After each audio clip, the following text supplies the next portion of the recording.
think the second thing that really stands out to me in your story is how your family, the lovely bond you all share, and how you all have come together to face the challenges as a unit. Do you want to say something about that? Yeah, my husband. He's always been my silent pillar of strength. So, but the only thing is, he's always left all the decisions to me. He feels, your gut instinct, your gut feelings are right. So whatever you feel is right, go ahead with it. So the decisions have he's always left it to me. But he's always been there for anything. He would, I would be busy with therapies, running around with both the boys, and he would be coming home sometimes at 9 o'clock, 10 o'clock in the night, and then he would come home and immediately, he would just change, wash, freshen up, and he would say, okay, now whatever is left, I'll do. Has he been fed or no? Any therapy has been left, putting him to bed, all these things. So, yeah, he's always been there. There have been times when he's had to take leave from office, leave from work, and he would be there with us always. I've seen him respect every every person, right from the bottom to the top. And I think it's just something I really admire about him. I don't know, he's a superman to me. I'm glad he's the father of my kids. So Mainuddin is a silent pillar of strength, and Fatima is like the person who carries the what do you call it, the mashal, and just takes it forward. Always roaring and screaming, I think.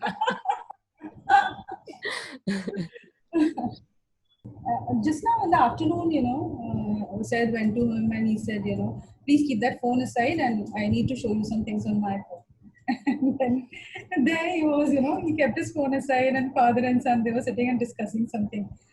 I think recently the discussions are always about, his recent discussions are about Dhoni, because he has retired. He's not happy about it. He's feeling sad. And the corona thing, corona lockdown is over, but when is the Shama classes starting? When is college starting? Yeah. So he wants answers to those. And his brother. So right from teaching him swimming, to teaching him skating, to teaching him cricket, to badminton, to friends, to socialization, everything. It's just his brother. His brother is the world for him. So he calls him the world's best brother. His friends, his gang of friends are Usaid's friends. So we have been in this building for around, I think, 12 years in this society. And the children, his friends, they've literally grown up together from school to college to now after college. So now when I see them together, that acceptance and that inclusion is so nice, because I think the friends have seen how Owais talks to Usaid, how Owais, deals with Usaid, how Owais communicates with Usaid. And just by seeing him, they have picked up. So now even when they talk to him, you can see, they picked up things naturally from Owais, and this is how they do it. And whether it's parties or it's night overs or it's drives or movies, I mean, they refuse to go anywhere without Usaid. They will, want Usaid to be there. They will call Usaid. He, I think, refuses to have friends who then do not accept Usaid. There have been few instances where he's cried. He's lost a few friends because they've teased Usaid. And I've said, don't do it. But he refuses to. He says, no, if they accept my brother, then only they can be my friend. Otherwise, they can't be my friend. So I think in that way, Usaid is blessed that, yeah, he's got a wonderful father, wonderful brother. Wow. Owais, I must say, everyone should have a brother like you. I hope so. I do. It changes you, having a brother like Usaid, it changes you as a person. It makes you, I don't know, I don't have a word for it, but it makes you humble. It makes you have emotions. It makes you, sensitive. Yes, definitely. Sensitive. And I think the youth right now needs that, I've been, I have had friends, I've been across quite a few people who aren't really that sensitive, and I think that is the main reason why we are at this state. Hmm. I think a little sensitivity is needed. How has that impacted? h- So you personally, can you share with us a little bit about the challenges you personally faced? You know, and how having a brother with autism impacted your own personal growth. My personal growth, I'd say it's been a lot better because I think had Usaid not been around me, I would have been a rogue for sure. I'm pretty sure about that. Having him around has, made me learn how to share things, made me a lot more forgiving. And I don't know, it's like I've started accepting every little milestone, and, appreciate every little thing that has been going on in my life. So, whenever something said does, and, it might be very small, like, he just talking to somebody, out of nowhere, he just, video calls somebody and he just talks to him or her. And we find it, we just get very happy about it. So, it's a very small thing, but then you start appreciating things in life. Had he not been there, I don't know, I wouldn't have done that. And I think he has been the glue in this family, I'd say, because, we've been so tightly knit because of him. Hmm. And, I've had the privilege wherein, whenever we have something going on in our lives, at least my father and my mother give me that importance, wherein they want my opinion, and then they even respect my opinion. So I have a say in, the things happen in our lives, and it's a very, I don't know, it's a very big thing. And even, when you meet your friends, you realize that, we all have a lot of problems. Everybody has their own problems they've been facing, but others have a lot materialistic issues. I don't. So somewhere it's a little more sorted for me, I'd say. Wow. So tell us a little bit more about your extended family, and the support you did or did not get from them, and society in general. I could say about the society, I think the family part, I think mom's gonna answer it better. The society, I just talk about my society friends at least, and the society I'm in right now. In the beginning, my friends, or, the people, they found said a little weird, I'd say. And yeah, they used to try, maintaining distance because he has a problem. And, in India, it's, of course, having a problem, there's a stigma wherein if you have an issue, you just label it as, mental disorder. Yeah, ye pagal hai. It's just two words, and things end after that. But eventually, when my friends started meeting him on a daily basis, and then they, got to know him as a person, I think it changed their perspective.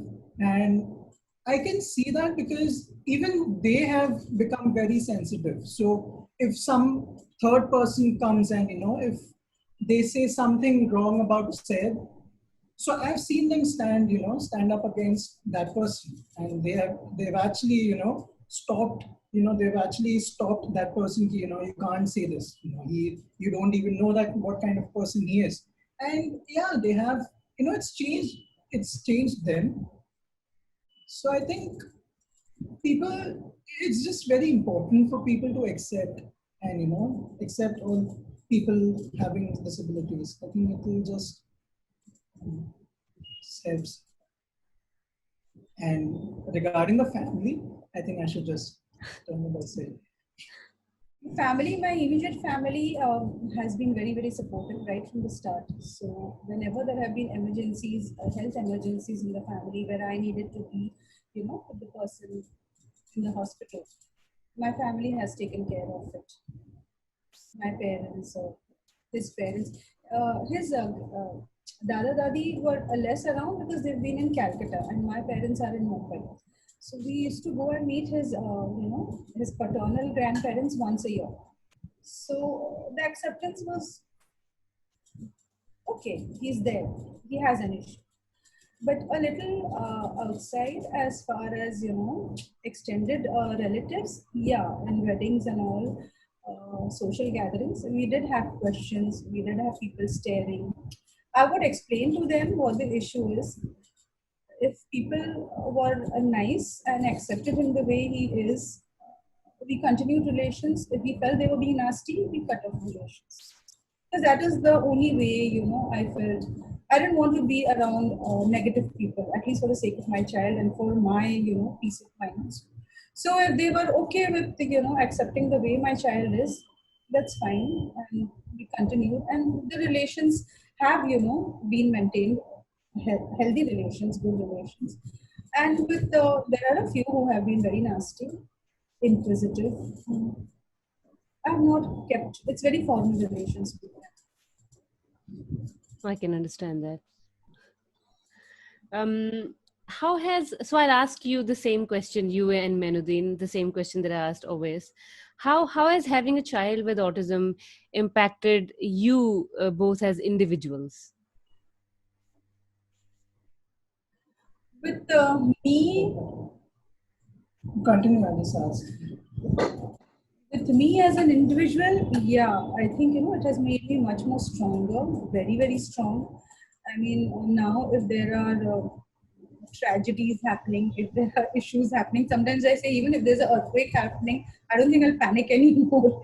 I've got so used to handling, um, emergencies and issues. So I go into this mode, I actually start talking to myself, okay, Fatima, calm down. Let's think what to do, how to work this out this way. So, yeah, it's definitely made me much more stronger, much more sensitive. I value the small, Pockets of joy. yeah. We have this activity now, at home every night where, we are all talking about, what are you grateful for today? At least one or two things. So these small, small things, which make us happy, uh, we value them a lot, cherish them a lot. So naturally, you've been involved in the autism community for the last 20 or so years. And you're also involved in the autism community quite a bit yourself. So can you tell us a little bit about that? Yeah, I'm very, very indebted to the autism community, especially the parent support group, Hmm. Forum for Autism. After Usaid was diagnosed, his pediatrician, Dr. Vibha Krishnamurthy, told us about this parent support group, Forum for Autism. Hmm. And I think after the diagnosis, the parents are very overwhelmed. They don't know, how to handle behaviors, what resources, which therapists, how to, take. So after the diagnosis, we were, directed to this parent support group, Forum for Autism, by his pediatrician, developmental pediatrician, Dr. Vibha Krishnamurthy. And I'm very, very indebted to this group because after the diagnosis, the parent is very overwhelmed with the diagnosis, the acceptance of the diagnosis. So I've been associated with this parent support group from the time he was diagnosed from 3.5 years, when he was 3.5 years old. And yeah, I got a lot of support and guidance and hand holding from them. It made the journey a lot more easier, and it helps when you know there are other parents who are sailing in the same boat as you, their experience, what worked, what did not work, which are good schools, which are good therapists, which are good resources. It really helps. So, and I have been, from the last, I think, 18 years, I have been associated with that group, with this NGO, Forum for Autism and Disability. And it is my way of, giving back to them also. So the way they have guided me, I try to guide the new younger parents, whose children are diagnosed. And we just work together as a team, as a group. Hi, Usaid. So nice to meet you. Welcome to our podcast. Yes, ma'am. I must start by saying that I am so inspired by you. How are you, Swatim, ma'am? Yes, I'm very well. How are you? I'm really fantastic and awesome. Great. I watched your videos. You are great. Wow, very good, really. Totally awesome. Thank you. I watched your rap and your poetry recitation and your dancing videos. You are very inspiring. You are a very inspiring young man. Yeah, And you have a lovely family. thank you. Can we just, can we do a few questions? And I'll ask you some questions and you can tell us a little bit more about yourself. Yes. So tell us, what are some of your favorite things to do? Some of my favorite things to do were dancing, rapping, reading Wikipedia, and watch videos on YouTube, playing PS4, and hanging out with friends. Wow. What got you interested in music, dance, and animation? In junior college, some of my friends, some of my friends some of my friends are dancing with for dancing, and and I and I want to dance, and I too wanted to dance and look cool like them. After that, I was I won I won an online dance competition by Shamak, and met Shamak Dawar sir. After that, I joined Shamak's Victoria's Foundation and fell in love with dance. Wow. Who are some of your favorite artists other than Shamak Davar? Yeah, Ranveer Singh. Okay. So Shamak Davar and Ranveer Singh. Amazing. Yeah. Anybody else? Okay. Okay. So Shamak Davar and Ranveer Singh it is. So you like to watch movies? Gully Boy. I like to watch Gully Boy, my favorite movie. Wow. Okay. Is that what inspired you to start rapping? Yes. Great. What type of music do you like? Bollywood. Okay. And what's your favorite food? My favorite food was Chinese, ice creams, Maggi, and KFCs. All unhealthy stuff. You don't like broccoli? I like biryani. Okay. Oh, what are some things that make you laugh? Tarak Mehta called Touch Ashma, TMKOC. Okay. And what else? Anything else? No. Okay. You said you like hanging out with friends. What are some of the things you do when you hang out with your friends? Play badminton, cricket, football, go out for drives, and you go out to eat, have sleepovers, take PS4 with friends, and take selfies, etc. You with have a them. very colorful life, don't you? Do you have a bucket list? Yes, I do get a great job in. I want to get a great job in VFX and animation industry and be independent. Wonderful. Go out for a trip to Paris New York, London, Melbourne, and many more, buy my own house and my own car. Which car do you like to buy? Ferrari. Okay. Very decisive. Can you share with us someone you admire in your life?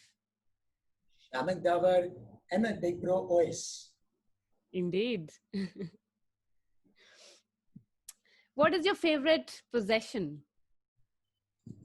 My iPad and my phone, as I like. Okay. Is there, okay, last couple of questions. Is there anything you'd like to say to the people who are watching this?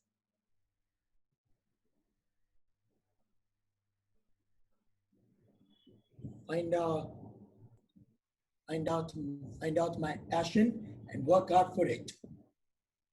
That's a great message.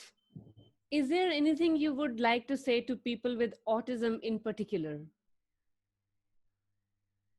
It's perfectly okay to be different, and we are all imperfectly perfect.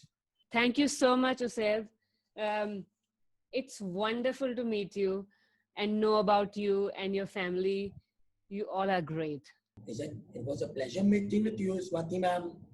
Well, the pleasure was all mine. Bye. Bye, Bye, everyone. Swati ma'am. So nice. So nice to see all of you. Wish you all the best. Wish you all the best. That was the story of Usaid and his wonderful family. I hope it inspired you as much as it inspired us. If you enjoyed today's episode, please like and subscribe to our channel and please share with us your thoughts and comments. Until next time, bye bye.